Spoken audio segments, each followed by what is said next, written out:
Hi, this is your 2019 yearly horoscopes with me, Lada, from astrolada.com. Thank you for choosing me to be your guide for the year 2019. I feel very flattered. And I just want, before we start, and this is the intro for all 12 signs, but it's important for you to watch it. And before I start for each sign, I want to invite you to join me in a little prayer, no matter who you believe in and what you believe in, just to focus our energy and to benefit the most through this reading. Dear Mother, Father, Universe, God, exalted angels, guardians of every human, those that are helping the evolution of humanity and of every individual person. Please bless everyone who watches those videos and the whole world in 2019. Let those videos and the information that is given here be useful to everyone, so everyone can use it to the most constructive possible ways, to the highest vibration of the planets. And even if there are challenging periods and moments in our life in 2019, let this video and this information give us not only clarity but a meaning and understanding of those more painful experiences that are in front of us, so we realize that life is not an adversary to battle with and conquer, that life is our benevolent good partner that is trying to lead us to discover our true authenticity. It is trying to lead us to a place of happiness, to a place of truthfulness.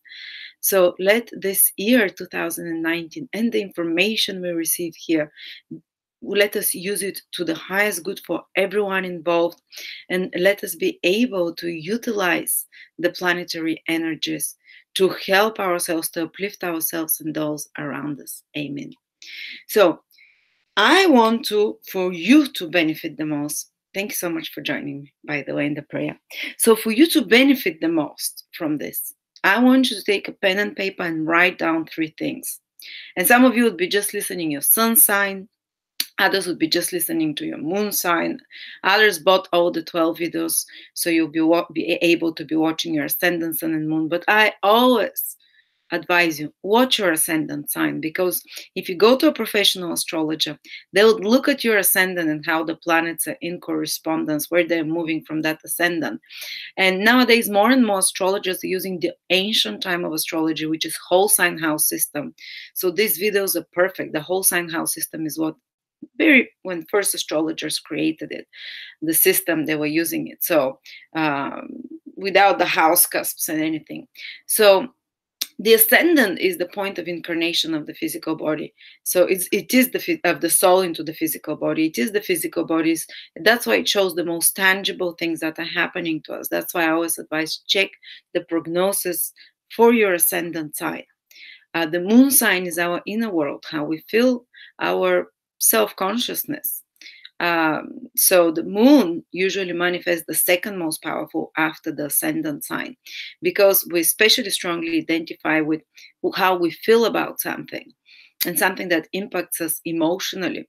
And even though, for example, from the ascendant, some big event might be happening, like changing of place of living, but from the moon, it's shown that, for example, you will be having a quarrel with a friend. For you, this will be a way bigger deal, because emotionally this feels much stronger for you, this quarrel with a friend, for example, than the relocation that's happening. But from the ascendant, it shows the specific things that are happening in your life in a tangible way, because the ascendant is the material body and what is happening to us on our path in that material body. And the sun sign is what most of the people only check, and but that's pop astrology. But still, the sun sign is very important. The sun sign is our willpower, our goals. It's our ability to channel divine intelligence. And the sun sign will show us, looking at the prognosis from the sun sign, will show us especially the things that we are striving towards to achieve consciously. And the prognosis for the sun sign would tend to have more free will over that prediction, what you're going to read, because the sun is connected to free will, while the moon symbolizes the past. These are things that often happen. The prediction from the moon are encoded from the past, while from the ascendant sign, it's sealed in stone, so to speak, So yes, checking the sun sign is very important, especially because you can direct the events there more with your free will. The moon sign, you feel like it's more fated and it affects your feelings the most and your personal life. And the ascendant sign is the most tangible event. So I would advise start with the ascendant sign and progress. And for you to know, though, a lot of people don't know, the sun sign is the one that everyone speaks about. You know, like, oh, what are you? I'm an Aries. It means I'm born from March the 20th to April 20th, something like that. But and I can give you predictions for, oh, if you're born from March 1st to March 5th, this and this will be happening for you. But every year they change, the sun moves into a different sign a day before or after, and I want to be way more precise for you. So instead of giving you days, we're gonna find the degrees of your sun, the degrees of your moon, and the degrees of your ascendant signs. And for some of you, the moon and the ascendant might be the same, or the sun and the moon. Rarely, but it happens. So for you to find this out, I want you to, and I'm going to share my screen with you. Let me just.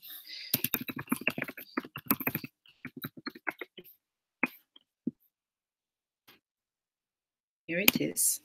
Share. So I hope you see it. Go to my birth website, astrolada.com. You see it here. And go to the birth chart and transits. Or if you have any other astrology calculator, I don't mind as long as it gives you the information that I'm going to show. So here I'm going to put a fictitious person, let's say whatever name. Write your name. So you're born in August the 6th, 1972, for example, at 8 a.m. or make sure that if you're born later, you check if it's 8 p.m., 20, you know. And it's important for your correct ascendant and for the degree, in particular for the ascendant and the direct degree of the moon, the correct sign and degree of the moon, for you to know your minute of birth. If you don't know it within 15, 20 minutes, the degree of the ascendant might be 3 or 4 degrees off, but the moon degree would usually be correct.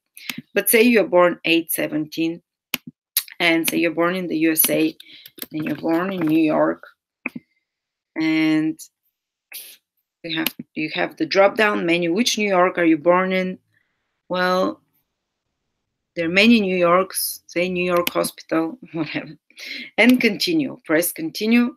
And then you're gonna get this chart, and I want you to scroll down, you see, not here, but here inside. And you're gonna see this, which shows planetary details. And I want you to, there is abbreviation of ascendant, sun, and moon. This is the only work you have to do. After that, just listen and enjoy and wait to hear your degrees. I mean, I'll be speaking generally about each sign, but especially when I mention the degree of the sign that you have.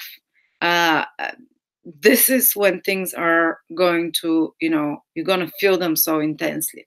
So this person, for example, has ascendant, which means your rising sign is the same. Ascendant, rising means the same. The physical body, it is at 20 degrees Aquarius. I want you to write just the first degree. The second one is not so important. This is 28 minutes. This is very minimal. So 20 degrees, write down on a piece of paper, Aquarius 20 degrees. You have to watch the video for Aquarius. And every time I mention Aquarians born, say, from 17 to 21 degrees and you're 20, they'll experience this in particular this year. And you should be like, okay, this is very specific for you. It's gonna manifest. You're gonna feel it. Then write down your sun sign. This person, for example, has sun at 14 degrees Leo. And the moon sign. The moon sign for this person is at 16 degrees Cancer. So if you've bought, for example, if your sun is in Leo, make sure that you know the degree for your sun. So in this case, you know, this is the sign. The sun is the sign everyone knows. I'm a Leo, I'm a Virgo, you know. So, but make sure you check the degree of your sun. Check the degree of your sun. Check the degree of your ascendant or moon, whichever one you're waiting. And then, so for example, if you have the all 15 videos, this person has to check the video for Aquarius, Leo, and Cancer. So I hope it's not too complicated. It's actually quite simple. You can watch the video a few times to understand what it means. But now know the degree. Write it down, have it on a piece of paper, and whatever you're listening to, if it's your moon sign that you're listening, knowing the degree, when you hear your moon degree, you're like, ting, that's specific for me. For the ascendant sign, overall, the whole prediction is very correct. While for the sun and moon sign, again, you would feel it maybe to a lesser degree, but especially when I mention your sun or moon degree, this is going to, it's happening. Whatever I talk about, it's happening. You feel it strongly. It's going to be so important for you that year. So, with that introduction, thank you so much. And we're going to start with the signs one by one.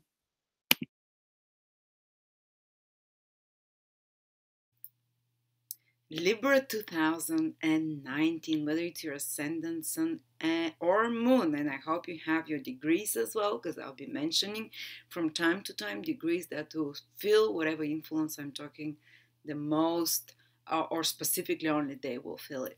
So let's start with Jupiter. Where is it going to be? Jupiter takes 1 year to pass through a sign. So the whole 2019 till December, part of December as well, it will be in your third house, Libra. And wherever Jupiter goes, this is where we see easy growth. This is where we see blessings. This is where we can manifest. And especially this year, the manifestation will be particularly powerful and beneficial because Jupiter is in its own sign, which means it's like a double whammy influence. It's like we have two Jupiters there. And for you, it's transiting the third house, Libra. Oops. Third. So the whole 2019, you're going to see opportunities for you to expand your social contacts. Third house is extremely social house. This is the house of communication. There will be an increased flow of communication. There will be more emails, more administrative work, more reports to write, more people to contact. Also, if you're in any kind of business, this is fantastic influence because the third house is the house of business, business administration, commerce, commercial transactions, marketing, information, the IT industry, advertising, PR, wow, lots of things. I mean, most white collar careers and jobs involve third house activities, which is emailing, communicating, making campaigns for promotion or for marketing, sales of any sort. So, if your career is connected in any way with such activities, expect expansion and good results that bring fortune or that bring more abundance there. Yes, it can increase the it can give more such responsibilities, for example, more meetings, more business meetings, more sales and things like that. But the results are very good as well because you can expand your client base. You can expand more the reach to larger audience as well. Because third house, you can reach people through different social media, internet or whatever. Jupiter expand access to that makes it easier. And so, say if you're a marketer, or if you're a PR, or if you're a business administrator, this can be a very successful year for you. Or you can have more sales than normal. Or if you want to start your own business, Jupiter transiting the third house tends to make this easier and open paths for you because the third house is the house of self-made wealth in astrology. Wealth that comes to you by putting in use your own skills and your own intelligence. Because third house also rules skills of any sort, how we use them. So it's not wealth that comes to you through inheritance or something like that, or someone giving it to you. It's wealth that Jupiter can basically initiate and start for you based on your own skills and your own intelligence and your own, skills that you've developed. So that's why a lot of people that have successful businesses, so that the business owners will have a strong third house.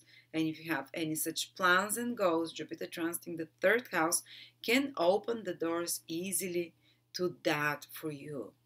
And of course, it will increase all business administrative things, or business administrative tasks as well, because Jupiter expands whatever it touches. But it's great, or if you're someone who is trying to learn new skills. Wow, Jupiter will bring you fantastic teachers, fantastic instructors, very knowledgeable, and will expand your skill set. This is great time when you have more access to seminars, workshops, courses of any sort. This is great time to start studying some skill, some new skill, and it might be anything from how to make a website, or how to drive, or how to knit, or how to play an instrument, or how to do marketing. I remember when Jupiter was transiting my third house. It was a fantastic time from the ascendant in my case. This is when I learned so many new astrology techniques. I was constantly taking courses and classes in astrology, and I was constantly, it's great, apprenticeships of any sort as well are fantastic during Jupiter in the third house. So if you want to start apprenticeship somewhere, if you want to start as a trial, this is the perfect time, or internships and apprenticeships is the third house. So Jupiter will allow this for you, where you train, where you are learning from, in practice, where you get your hands dirty.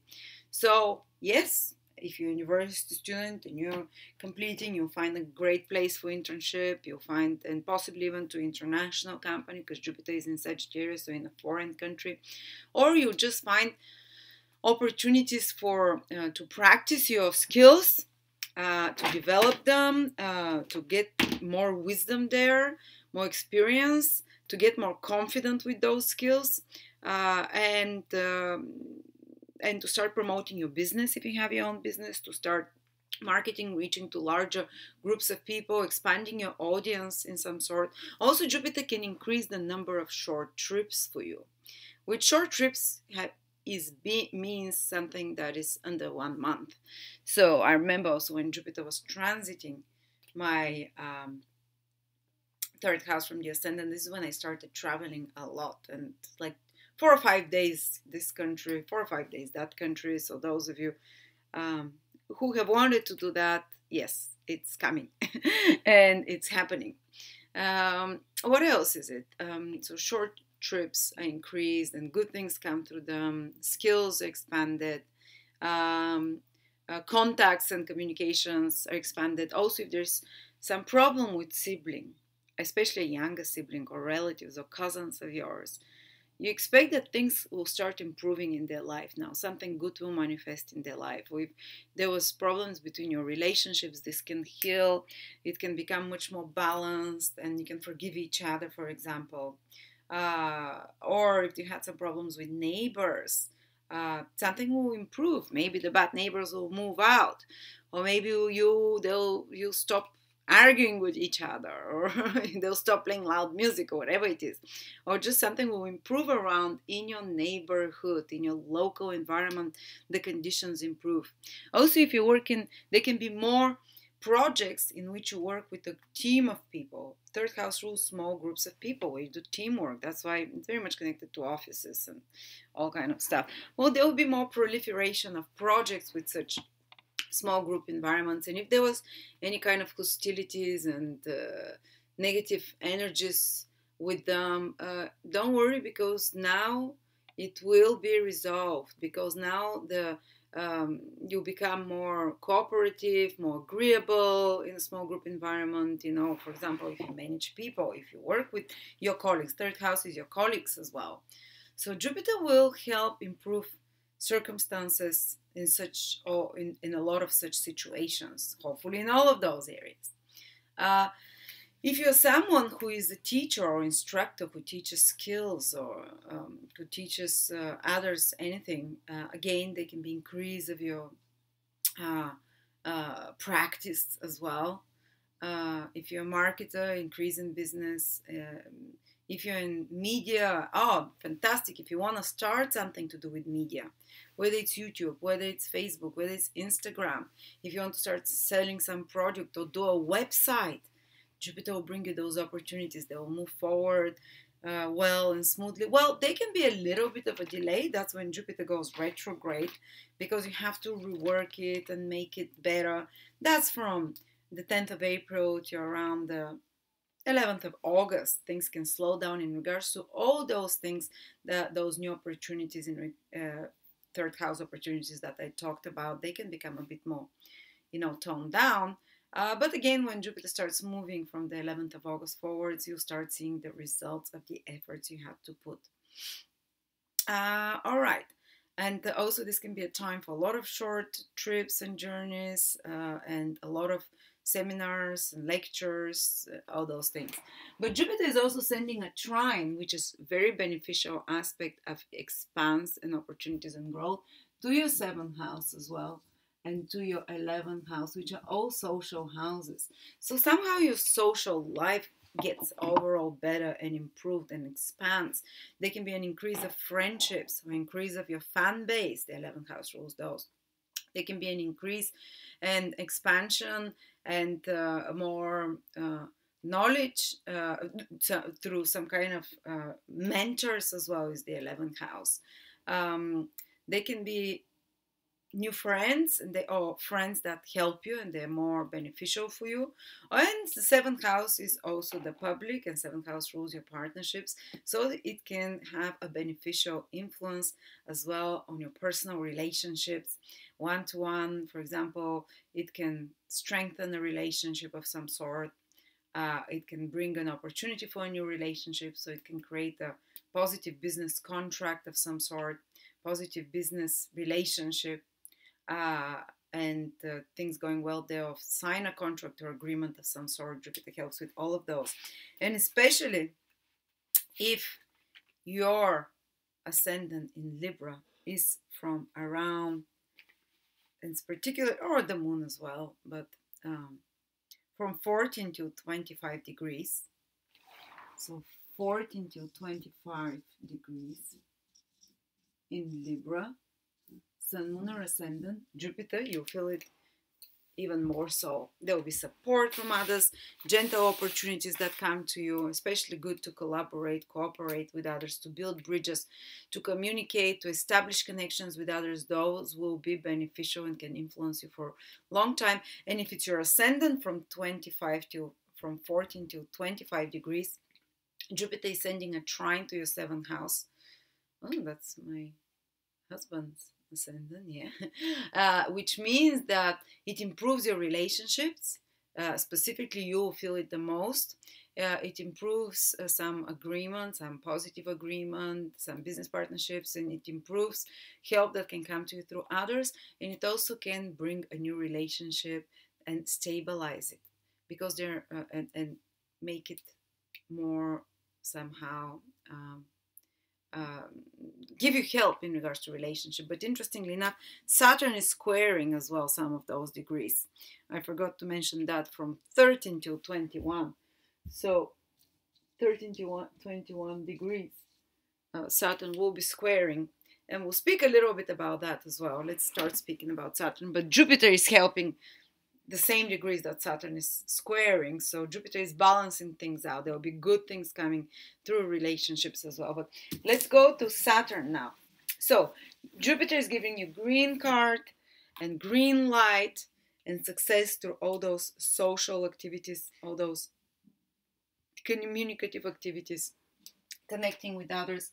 But Saturn is in your 4th house, and it's been in your 4th house already 1 year, and some of you already felt it from the previous year, especially those who have Sun, Moon, or Ascendant from 0 till 10, 11 degrees. 2018 is when Saturn was squaring your degrees, and 2019 will be easier for you. But if your Sun, Moon, or Ascendant is in Libra from 13 to 21 degrees, you feel Saturn so much stronger this year, 2019. There will be some challenging, so a lot of them will come from increased responsibilities in your family, in your home life, parenthood responsibilities that increase. But don't forget that Saturn is in its own sign in Capricorn. So yes, it always increases responsibilities and duties and takes out a bit the joy out of life, because it introduces so many restrictions and introduces so many rules and regulations and responsibilities. And mostly for you Libras, those restrictions and regulations and routines, repetitive, mundane, and boring routines are happening in the sphere of your home and family life.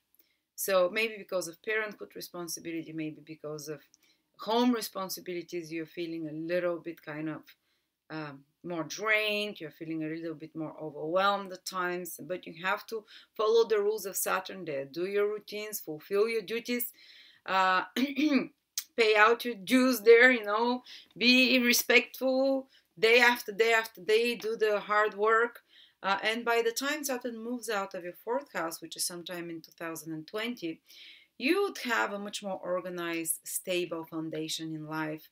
You'd have removed from your family life and personal life a lot of unnecessary things, and you'd have created more simplicity, more organization, more stability in your life.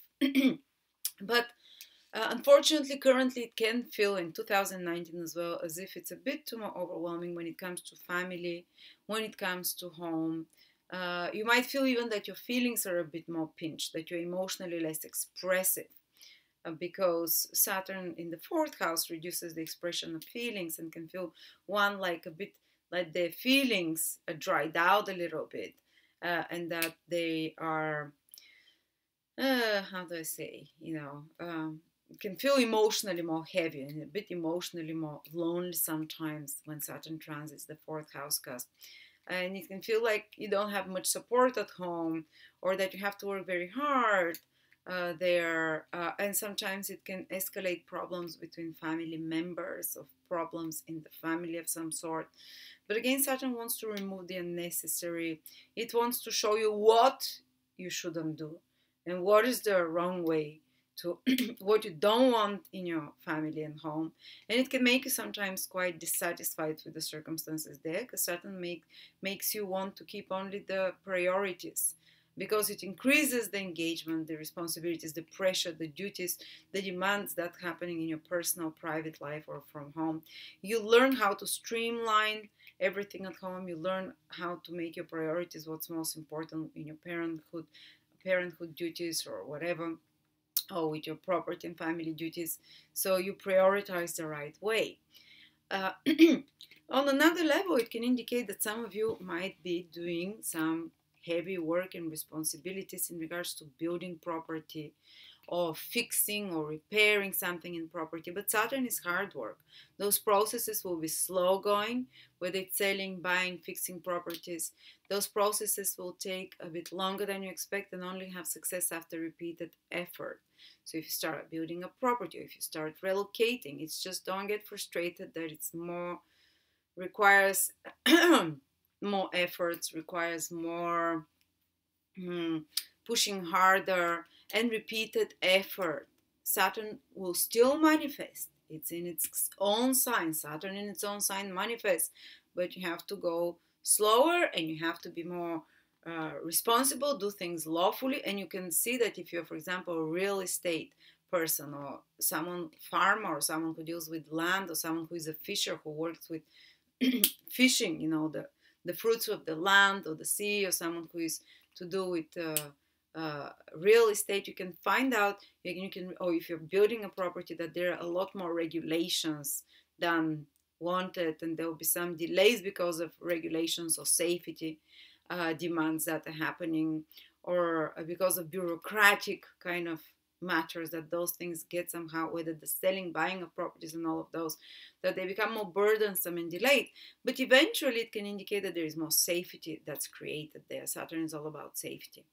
And it can, for some of you, can mean proofing your home, seeing what is broken and repairing it, seeing what is, what is not efficient, and making it redundant of some sort.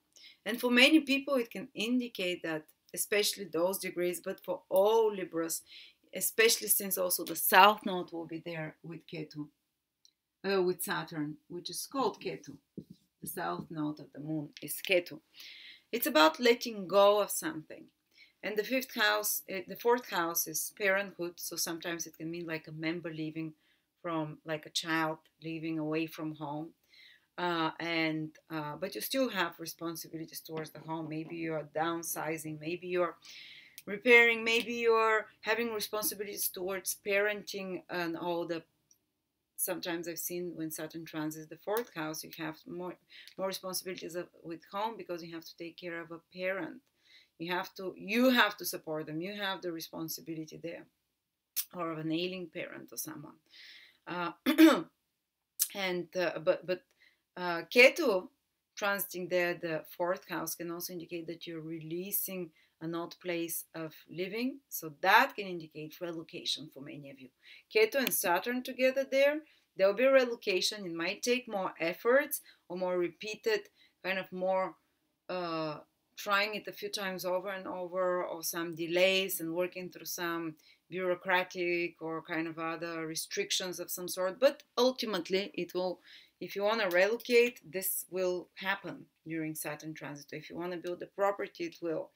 And you just have to kind of acquire an attitude of a witness rather than get frustrated, because Saturn requires you to fulfill your responsibilities towards family, and often without help from others, without help from parents and stuff like that.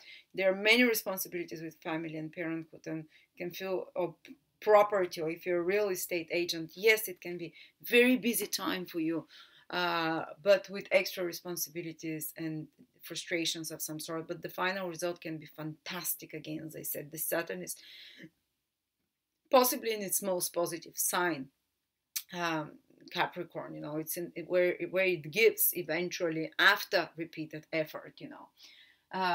And of course, the fourth house is acquiring of licenses, citizenships, passports, documents for credentials, for belonging to a culture or something.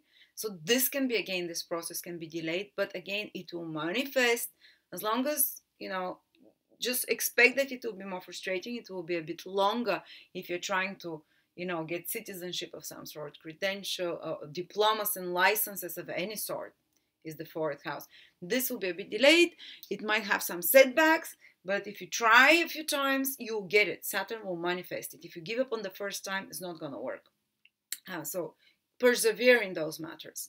Also, fourth house is the vehicles we drive, and when Saturn transits there, they can be like stalling of engines, or some vehicles can need more repair, or you can acquire an old vehicle or some kind of antique vehicle, or you can acquire a second-hand car, which is what Saturn indicates. But there can be a bit more problems with vehicles as well, because it is Saturn after all. It might need a few repairs and things like that. So licenses, vehicles, properties, or if you work in any of those businesses, licenses, properties.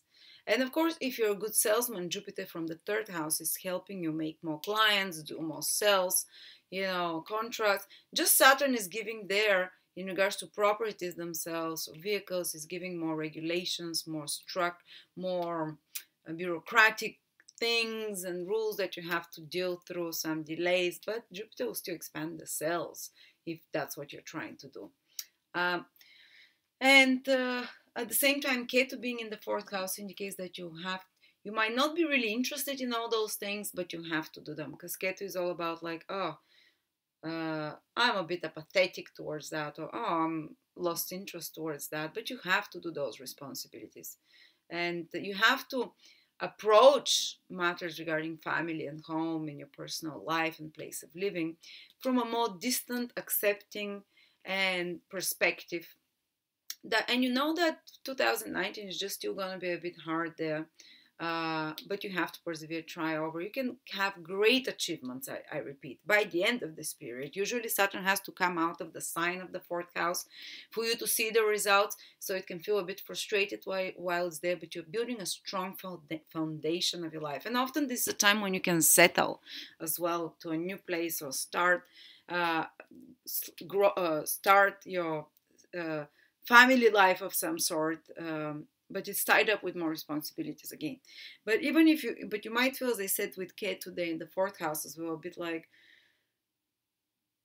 that the results are not exactly as you expect, because Ketu requires us to have a witness perspective, because Ketu is where things are out of our hands a little bit. So Saturn requires you try repeatedly, but Ketu says the results might be a bit different in regards to all those fourth house matters that we talked than you expected, and you have to be like basically do your best with Saturn and leave the results in God's hands, and accept that there might be certain things not going exactly to expectations, but you have to learn to be okay and to be distanced about that and to accept it.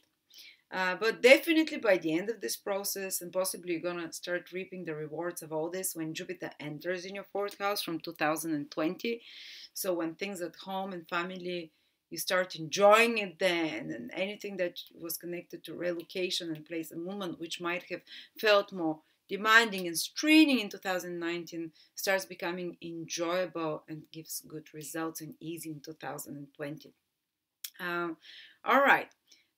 So that's about it. And sometimes this can indicate separation from place of living, letting go, living to live somewhere, inability to access your place of living. Or often it's relocations, when especially with the South Node there, two very karmic influences, letting go of one place of living, building a new foundation in another place of living. So for those of you who are planning relocations, or even if you're not, they're very possible.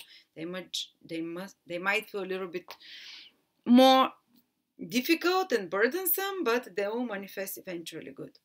And let's see. But at the same time, Rahu is where you get very excited about those things. You get ravenous, insatiable, and Rahu is going to be in your 10th house the whole 2019 and even part of 2020. And the 10th house is social status and public visibility roles. So Rahu can give sudden rise in regards to those. And Rahu, just a person starts craving public recognition, starts craving more leadership roles, starts craving more authority, or starts craving roles where one has deciding influence on other people, so leadership roles with more power and authority. We start craving authority and power. And because Rahu is so ravenous, actually, even in the mythology, he craved the prestige of the gods. And he pretended to be a god to drink from the juice of Amrita, the juice of immortality. And he faked it, but he made it, because he drank from it and he became a eternal, without immortal God. Well, and what happens when Rahu transits the 10th house is that we start craving a lot those privileges, or higher social status, higher public visibility. And we might even use methods that are that break the rules, that are unstandard, eccentric, sometimes in extreme cases, even a little bit immoral or illegal, to get there, to achieve this social status, to achieve recognition and more power and more visibility. But you get it, just like Rahu in the mythology. Yes, he faked his way there, but he managed to fool the gods and he became a god. So sometimes Rahu is connected to some immoral behaviors, or behaviors that that mentality that is fake it till you make it. So you might start faking that you're, you might start feeling more entitled towards higher positions. But usually this is when we get those things as well. This is how things work on earth. Because Rahu, even with the gods, he managed to get the immortality juice. And you might start feeling like, at any cost, no matter what the cost, I want to achieve this more authority position. Just be careful not to get tempted to do it in ways that is too immoral or in ways that uh, is questionable, because Rahu is just so ambitious. Rahu is symbolized by a snake as well, which will try to sneak its way wherever it wants to go. But this is when we succeed. This is when people suddenly rise into power. This is when people suddenly get promotions, when big promotions happen, when big, uh, if they've been, even if they have not, Rahu does not require you to have been working hard or to have the necessary experience to suddenly become a leader of some sort, to suddenly become a public figure of some sort, to suddenly get more power. Let me give you an example. When Rahu transited my 10th house from the ascendant 7 years ago, 6 years ago, I think it was already, I've never had any leadership skills. I was not lawfully meant to be a leader or to be a boss, but I became one because I started working with other astrologers and psychics. So I did not have the experience. Rahu can suddenly elevate you even in a place that you don't have enough experience. It just throws you there. You might be way over your head, but you'll be in a higher visible position. You'll be in a higher public position with some promotion, and you might not even have the necessary. It's not like Saturn. Saturn only gives you what you work with your sweat, what you do it in the lawful, the regular way, what you've put efforts for. Rahu is the opposite. Rahu can give you without that. So you can, as I said, and I became the boss, and it was way above my head. I sucked at it, but this gave me so much more authority and power all of a sudden. And this is when I started feeling like, I'm a boss. It's funny. It's still so weird for me. But yes, so sudden rise into more public, and sometimes Rahu can give sudden falls, especially if the person uses uh, if the methods are quite questionable, because currently in this case Saturn is aspecting with an opposition Rahu from the fourth house, and Saturn, when it influences Rahu by an aspect, if a person is using questionable methods with Rahu too much, or if they're too immoral, it can give a sudden collapse. So just warning you. But they can be promotions, they can be putting you in positions of more visibility, uh, fulfilling of more power, fulfilling of more. Basically it means that there are eclipses in your 10th house, and the ancient books say a solar eclipse in your 10th house with Rahu makes you like a king, gives you more power of some sort. And especially around the time of the eclipses, such important things can happen, which is the solar eclipse is in Capricorn in January the 5th, so already in December, January, February, March, they can be such, this is in Capricorn, sorry, changes first with your home and family around that time. Then January 21, so 2-3 months after that, there is a lunar eclipse. Oh, it's in Leo, so that doesn't matter. But the July the 2nd solar eclipse is in your 10th house. That's particularly potent. So Libras, that can be around the summer, can be a time where especially those fated events connected to your social situation, sudden rises or falls, sudden gains of career direction and new career direction or career expansion around that time are most likely. All right, so let's go through the other planets, because a lot of them are affecting you guys. Uranus for Libras is only affecting those Libras with an opposition who are 28 and 29 degrees planets. So if you have Sun, Moon, or Ascendant, at 28 or 29 degrees, Uranus is coming back to those degrees, and it's there in the first January, February, part of March, in those degrees in Aries again, and then it's moving again into Taurus. So the big changes started already for you if you are those last 2 degrees. From 2018, from the spring, there can be a few surprises by March still for you, but there continues very intense changes, sudden changes to happen, and you're still integrating those changes, but they're already in action. They just continue to around march for you, and usually they instigated by an outer force, maybe a relationship, sudden change in relationships, sudden change in partnerships or agreements, sudden change in careers can happen for those who have those degrees. You know it, you've been feeling it, and then Uranus comes out of Aries, so it's no longer going to bring sudden, unexpected, shocking, life turning around, and unstable changes, because the opposition always is through some provocation when we're not ready, or when it's like it comes to a shock to us, or it's more difficult to adapt those changes, but it's no longer going to affect Libra anymore. So things will start coming down in regards to relationships, and the novelty of it. But those of you, Neptune is not affecting a Libra, which is great. Neptune is the one that freaks out most. Like Neptune is when Neptune affects something certain degrees in a horoscope. This is when it's so hard to manifest anything, or to manifest the way you want it. It's just it's time to dissolve everything and to just sit and meditate at home, or watch movies and drink for a couple of years, because nothing goes according to plan. But anyway, it has its positive sides too, but Neptune is not affecting you, and for quite some time as well, unless you have something in Virgo, unless you have something in, because a lot of Libras might have planets in Virgo. And if you do have some planets in Virgo, watch the Virgo video to see the degrees that Neptune is affecting, because, All right, but Pluto is affecting some of you with a square from 20 to 23 degrees. Do you have ascendant, sun, or moon in Libra 20 to 23 degrees?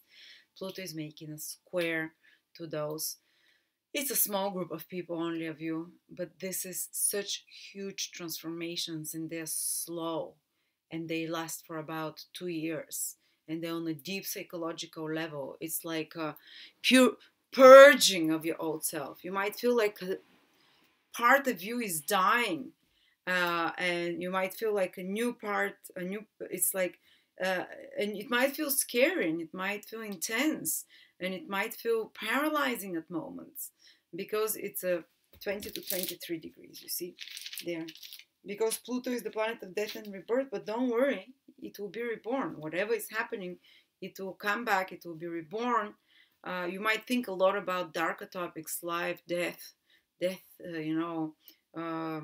crime, obsession, jealousy, intrigue, or might just watch a lot more conspiracy movies or crime documentaries, be a bit more obsessed with the darker side, to the darker sexuality that can develop sometimes. Obsessive tendencies or panicky OCD tendencies can develop while Pluto is around, because Pluto is trying to purge to the surface trauma based on many past lifetimes. And Pluto's transits are so rare, they happen once in a lifetime. So if you have Sun, Moon, or Ascendant in Libra, those degrees, there is a huge purging happening in your life, that what you can benefit through psychiatrists, psychologists, private, digging into your past, or some kind of other occult or transformational methods. They can be trying to overcome pain from bereavement, or from some deep trauma that is awakened again, even if it happened in past lifetimes or early in your life and you forgot and you buried it, because Pluto tends to bury. Now it will reawaken it, and those feelings, and you might not even know where they're coming from. It's suppressed guilt, pain,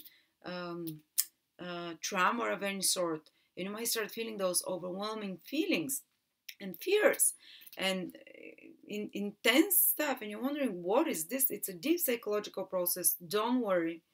Find some anchoring activities, and don't worry, because you're being purged. It's like a healing crisis that's happening. This poison, it's gathering, and it's gonna burst like a volcano on the surface somehow. But while it's happening, it's painful. It can be very intense, and you might feel like being psychologically raped, literally, and for some of you, though, Pluto can sometimes manifest as actual people that are being controlling, very jealous, or people that are manipulative, or people that you have some big power struggle with, and people that are doing something subversive or controlling, or kind of sometimes even abusive in some sort, because Pluto is about learning to rebalance the power. So if you've been giving your power away to someone, Pluto will escalate that. It will just become intolerable. So you finally regain your power, and you finally turn around and say, no, I'm taking back. I'm not letting you abuse me anymore. I'm not letting you manipulate me. I'm not letting you control me anymore. But it happens in a more painful way because it's a square aspect. Or if you've been the one who's been manipulating, who's been trying to control, who's been obsessing and jealous, and trying to read your partner's messages, or kind of whatever, controlling everyone at home, or uh, trying to know everyone's motivation, trying to micromanage everything, kind of in a paranoid way. Or if you've been taking the power of someone, your power will be taken away. When someone has those tendencies, they crash when Pluto transits distant lunar ascendant. They are shown, and they actually become more power hungry, even more intensely so. And these tendencies intensify until it scares them, or until it crushes them.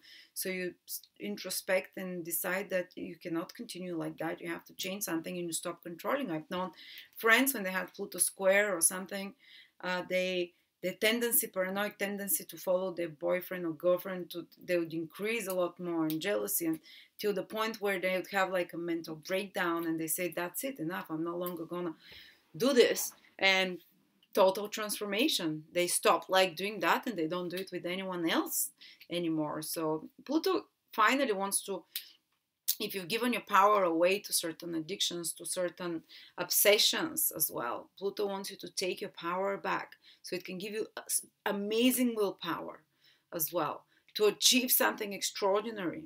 And because it's in your fourth house, it can be connected also with your home and family and personal life, and purging of emotions. But at the same time, there can be some power struggle while this is happening. My husband had that exactly when we were the first year we were together, Pluto square, and still actually the ascendant. So he went from, it was amazing because it's what happened is that he regained his power, he regained his ability to. There was a power struggle happening, not between us, but with a business partner, and it was horrible. We were both afraid of this person, and my husband took back his power and got empowered. And yes, the power struggles were continuing for a year, but he learned to stay strong and to regain his power. So you see, the final ultimate goal of Pluto is to empower you, or to make you more human, and to rebalance some or to rebalance some extreme paranoid or controlling tendencies in you.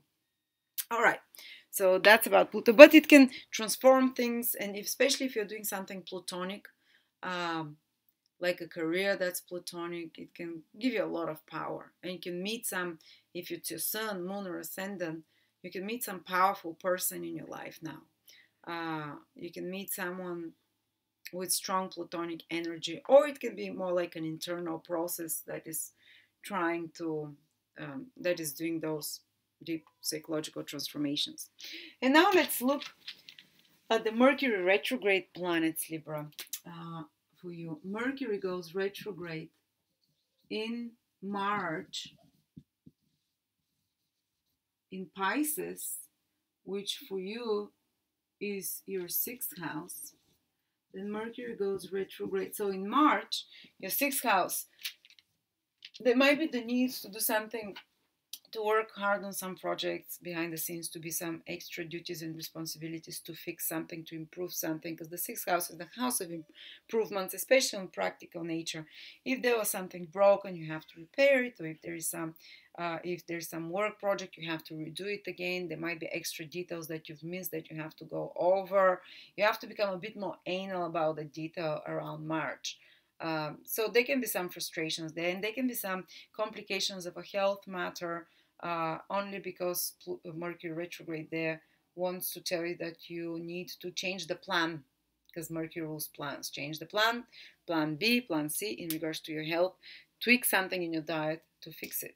Or if there is some stresses at work, it's again because Mercury retrograde wants you to perfect it and to give a much better, and plan B, plan C, you might have some surprises in regards to your work or extra duties and responsibilities. Then in July, Mercury is retrograde mostly in Cancer, and mostly in July. And Cancer for you is your 10th house. So now it's again career, it's indicated. And as I said, you're becoming more ambitious in regards to your career and your social visibility. So you have a chance to work again on some career project that requires the use of a lot of your skills, communications, writing, a lot of correspondence that is happening, but you need to fix something to edit some such project, or you need to, some important conversations can happen between you and institutions, authority figures, bosses, father figures. If there was some problem, they need to be straightened out. You can encounter them around that time, and to renegotiate the terms of the relationship with you and authority figures and a boss figure. You might decide to change direction in regards to your career, or reevaluate your career, or some project that you have to rework on. And after that, in August, by the time Mercury is direct, if you followed plan B and C and developed them well, you'd have much better, you'd have been able to increase your social status and to achieve some public visibility or some project in your career, which is, or complete some situation with an institution or governmental body, authority body, which got more complicated in July, but you'd have good results in August if you rethought the plan. And then Mercury goes retrograde finally again, most in November till the 20th, in your second house, another financial house. So it's like Mercury is helping you, this Libra, this whole year, whenever it goes retrograde, to fix some practical things. So it's making you, helping you in practical matters, with career, with work, with duties and responsibilities, with social status. It's helping you by creating first problems, or showing you what the problems there are, and with your finances. So you might have to rebudget, to refinance. You might get some money back, or some valuable possession that you thought you've lost. You can regain it during Mercury retrograde around November, maybe a bit before, Or you might have to, it's not a good time to take financial risks when Mercury is retrograde in your second house, but it's good to re-examine your investments and your finances, maybe to move, shuffle money, change some things. If there were some omissions and some things that for payments and financial matters, they will come to the surface. If there was some, for example, some problems, like someone spent money on your credit card, and you become aware of that, and you have to fix those things around November. Or it can mean that you're just working on some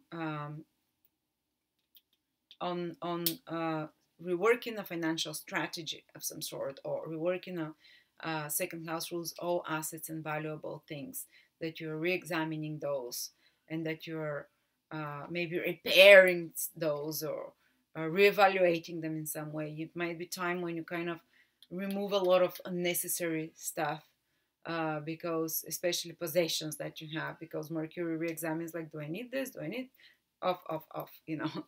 All right. So interesting, Mercury retrograde, and Mercury is very business planet, very practical, rational, is making you take more practical, rational decisions and re-examine your work, your career, your finances. And by the end of each of those retrogrades, you can have much more efficient, much more better planned and organized area of your life there. And last, let's see when Mars is going, what places Mars is passing in your horoscope this year, because these will be your busiest months of the year. Whenever Mars moves on an angle from your sign, this is when people become most active, but also most easily provoked.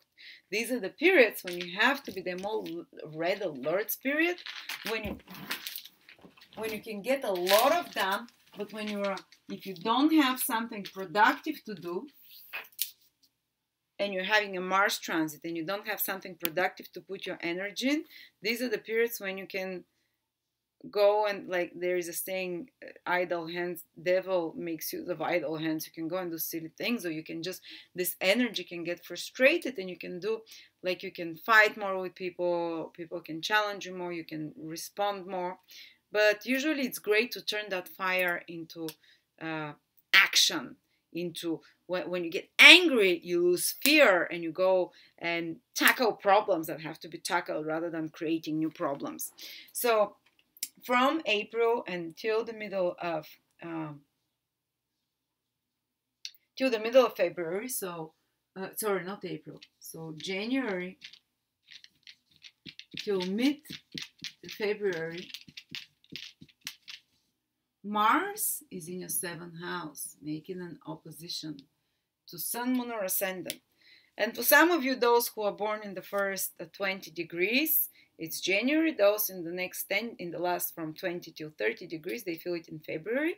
But it feels like you can get a lot of things done, but if you combine your energy, someone else acts like an engine. Someone provokes you and makes you do changes, or someone pushes your buttons. It might be like provocation from clients, business partners, marriage partners, that they annoy you more, and that there are more complaints or attacks to you from others. But at the same time, these provoke you to fix things, to get you moving, to start doing new things. And if you have some important projects with another person or client or something, you can get a lot of things done then.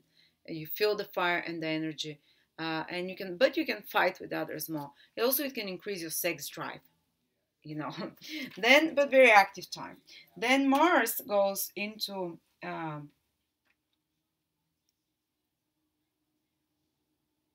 10th house from let me see, in Cancer. Mars goes in Cancer from May, so the whole of May. No, it's not. From May the 15th, so May, mid-May, till and the whole June.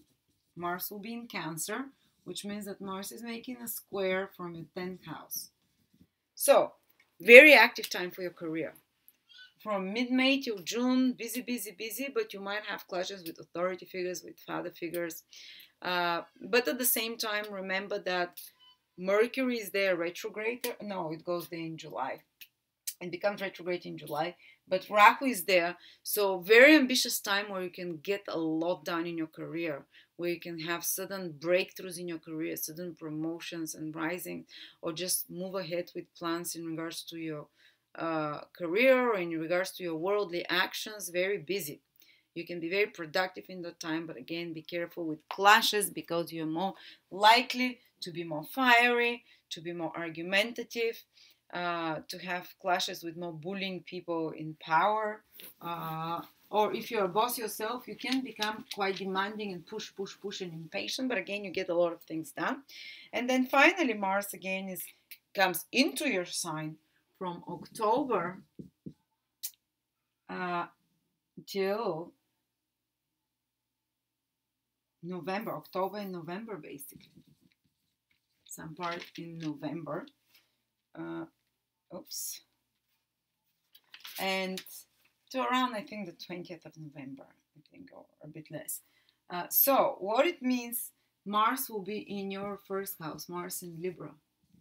Well, now you'll be so motivated for new beginnings, for change, for starting new projects, because the first house, and you can win in some battles, for example, because Mars, the planet of winning, the planet of initiative, the planet of strength and courage, is in your first house. October and November, you start feeling more courageous, more initiative, you take action, you are if till then, if you know, if there was like a little bit of a break in between when Mars was in your 10th house and when it's in Libra, now again you pick up. So October and November, they become extremely busy months for you, and you start, I'm sorry, it's a bit dirty, but that's what happens. That's my working background. So you become October and November, to some part in November till the middle approximately, you become much more initiative, fearless. But again, if you don't have, you start new projects, but if you don't have active as well, but if you don't have something to work towards as a project, you can be more reactive, you can be more irritable, you can be more stressed. So count to 3 before you react, to use that fire to do something productive, to do something, to fix something. But again, whenever you need energy, those are the 3 periods when you have the most, uh, and to feel most enthusiastic and driven for things. Anyway, thank you so much, Libras. Um, and I'll be preparing every month with my teacher an in-depth, day by day, about 100 pages for each month, um, uh, like a manual for each month. But I'll let you know about those, because these will be fantastic, very in-depth, and they'll be written. So thank you so much, and I hope you make the best of this 2019. And yes, so for some of you, for everyone, affects them a little bit different, but good luck, and whatever it is, God, Godspeed, or what's the expression?